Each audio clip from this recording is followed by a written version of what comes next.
Hello નમસ્કાર મિત્રો, આજે આપણે આવી ગયા છે જામનગર જિલ્લાના ધ્રોલ ગામની અંદર, જ્યાં હું એક પ્રસંગની અંદર આવેલો છું. અને અહીં આજે મેનુની અંદર ચાપડી અને શાક બની રહ્યા છે, જે જામનગર અને રાજકોટ જિલ્લાની સુપ્રસિદ્ધ લોકપ્રિય આઈટમ છે. અહીંના લોકો મોસ્ટ ઓફ પ્રસંગની અંદર અને લગભગ બધી હોટલોની અંદર પણ તમને આ આઈટમ ખાવા અને જોવા માટે મળી જશે. અહીંના લોકો આને ખાવાનું ખૂબ જ પસંદ કરે છે અને મેં પણ ઘણી વખત ટ્રાય કરેલી છે. આ ખૂબ જ સ્વાદિષ્ટ અને સારી આઈટમ છે. તો આજે ચાપડી કઈ રીતના બને છે તમે જોઈ શકો છો કે બહેનો અહીં ચાપડીનો લોટ જે લગભગ આપણે લાડવા અને લાપસીનો લોટ દળતા હોય એ રીતના જાડો કરકરા લોટમાંથી ચાપડી ગોળ નાના શેપની અંદર ચાપડી બની રહી છે. ત્યાર પછી એને તળવામાં આવે છે અને તળીને પછી શાકની સાથે ચોળીને, જેમ આપણે રોટલો અને શાક ખાઈએ છે એ રીતના લીંબુ મરચા બધું અંદર નાખી અને ખાવાનું અહીં ચલણ છે.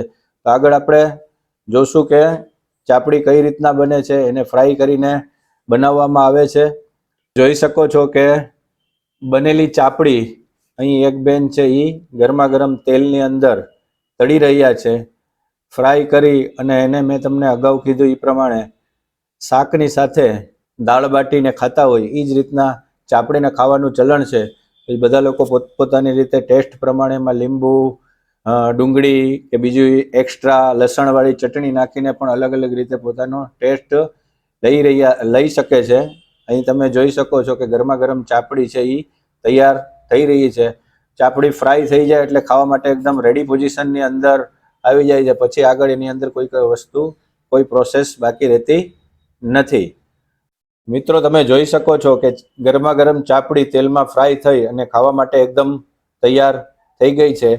આના પછી નેક્સ્ટ આપણે કાઉન્ટરનો સીન તમને બતાવશું કે જ્યાં અલગ ચાપડીની સાથે કઈ આઈટમો ખાવા માટે રેડી છે.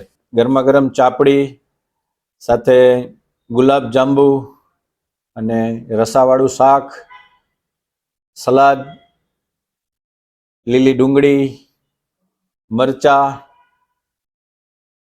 બધી આઈટમો અને સાથે ફ્રાય પાપડ અને છાશ ખાવા માટે રેડી છે.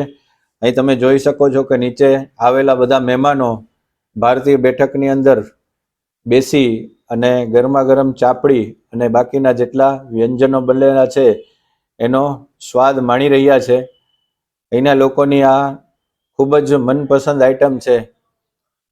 અહીં બે યંગ છોકરાઓ અને શાકનો આનંદ લઈ રહ્યા છે.